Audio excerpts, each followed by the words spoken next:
says, I love our country. How do you love your country and support and normalize somebody who was a convicted felon who really wants to do?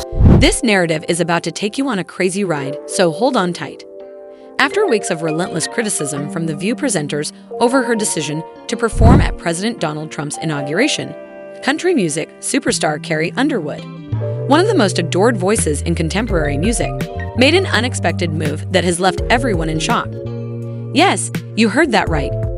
Carrie Underwood is fighting back. Carrie Underwood has decided to file a lawsuit against the presenters, alleging that their public remarks went beyond mere criticism and crossed the line into defamation. The legal drama that has ensued, along with the discussions surrounding media accountability and freedom of expression, has caused a stir in the entire entertainment industry. This isn't just about a performance. It's about standing firm in your convictions in the face of criticism and scrutiny. Before we dive into the juicy specifics, let me remind you to like the video, turn on notifications, and subscribe to the channel. Now let's get into the story that's making headlines everywhere. In a heartfelt statement, Carrie Underwood, who is known for steering clear of political controversy, said, "I love our country and am delighted to be a little part of this historic occasion at a time when we must love our nation." This was the spark that ignited everything. And then it all came together. I believe that music has the power to unite people. For many fans, this statement served as a beautiful reminder of Carrie's grace and commitment to her art. But for others, it became a controversial message that sent social media into a frenzy. While some praised her for prioritizing unity over politics, others accused her of tacitly supporting Trump's polarizing presidency.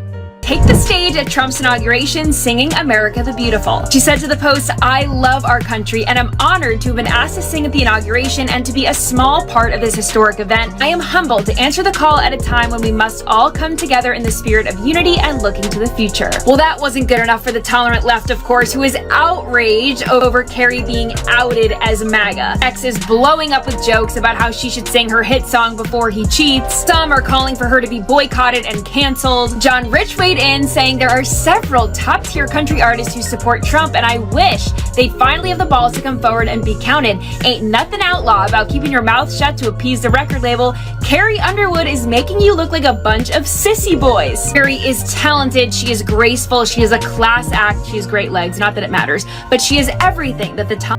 Joy Behar didn't hold back when the host of The View decided to chime in on a particularly contentious episode, questioning whether Carrie Underwood's performance was truly about unity or if it was a calculated attempt to normalize Trump's presidency. Her comments, which included attacks on Carrie's patriotism, caused a major stir in the media and across social platforms. But the real turning point came when Carrie Underwood decided that enough was enough. While many celebrities may have cracked under the pressure, insiders reveal that Carrie Underwood chose a measured and lawful response over engaging in a public back and forth. She decided to stand her ground.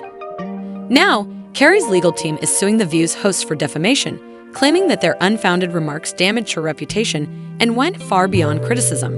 Carrie Underwood has spent most of her career avoiding political talk, but she's set to perform at the upcoming inauguration.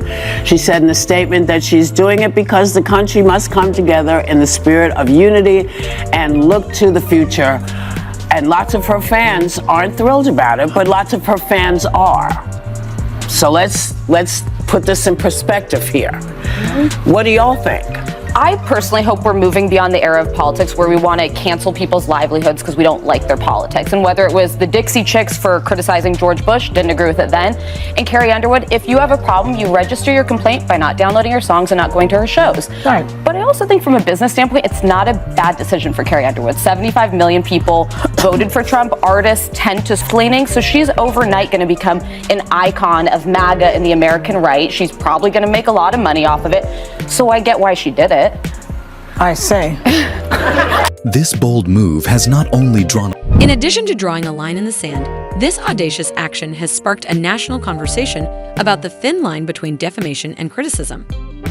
Another well-known figure in country music, John Rich, openly expressed his support for Carrie Underwood on Twitter.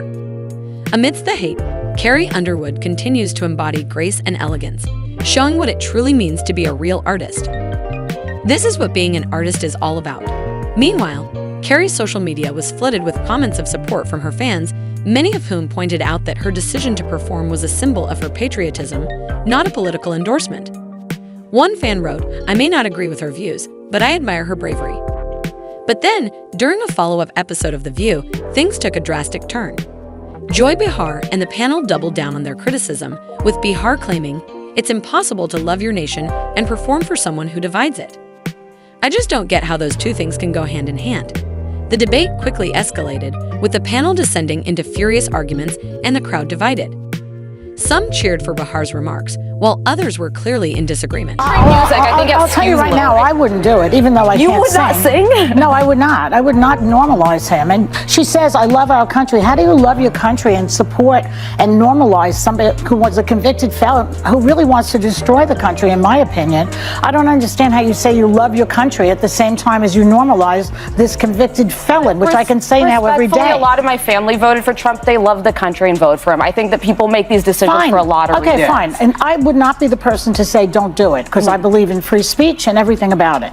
I personally would not do it. No one's asked me, but that's another story. I would love for you to do a roast at the Trump inauguration. Okay.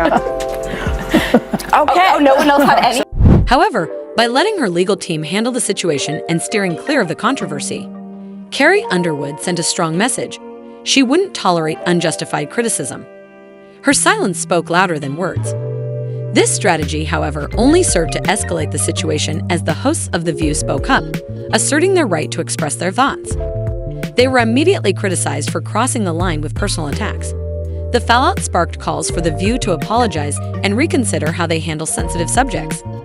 But this isn't just about Carrie Underwood, it's about something much bigger. This dispute signals a much more significant problem: the growing tension between media accountability and freedom of speech. When does constructive discussion transform into defamation? Can prominent platforms like The View be held accountable for the stories they choose to promote?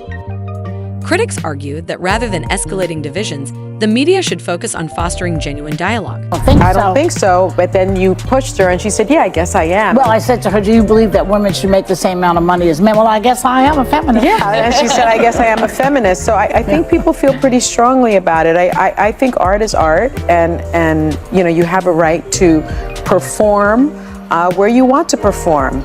I agree with you, Joy. I can't sing a lick, but I certainly, and I have not been asked, but if I were asked, it would be a hard no. Well, they wouldn't ask me, so I have no. Right, yeah. They're not asking any of us. No. Even outside the entertainment industry, this incident has ignited a widespread conversation on how to navigate divergent viewpoints in a world that is growing increasingly divided.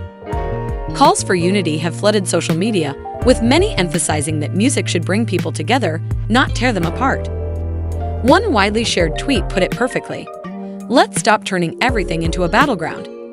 At the end of the day, it's just music." Carrie Underwood's decision to perform at Trump's inauguration and the resulting fallout has transcended being just a headline. It's become a lesson on the importance of standing by your convictions in the face of overwhelming criticism. Her legal battle with The View presenters isn't just about protecting her reputation. It's about sparking a larger conversation about accountability, respect, and the media's influence on public opinion. Regardless of where you stand politically, one thing is undeniable. Carrie Underwood's grace under fire has left a lasting impact. Do the spa day. I'm not even going to tell you what I'm doing. Don't worry. I'm not telling. No, because it was always in the books. Who knew this was going to be the day that it chose? Because it's also a very interesting day, right? The 21st. It's Martin Luther King Jr.'s birthday. Yeah. Wow. Yeah. And you can choose to celebrate it how you want. You can honor MLK. I'm going to honor him and get a spa. Well, as long as it's a free country and it holds, I would agree with everybody. It is a free country at the moment. Well, yeah.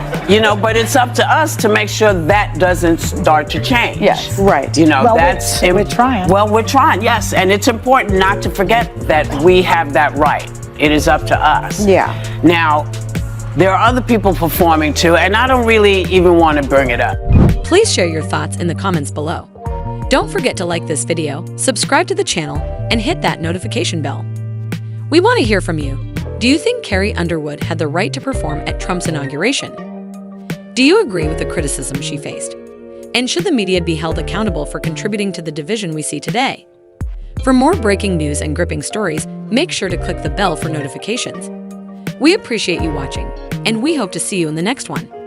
Stay tuned for more exciting updates.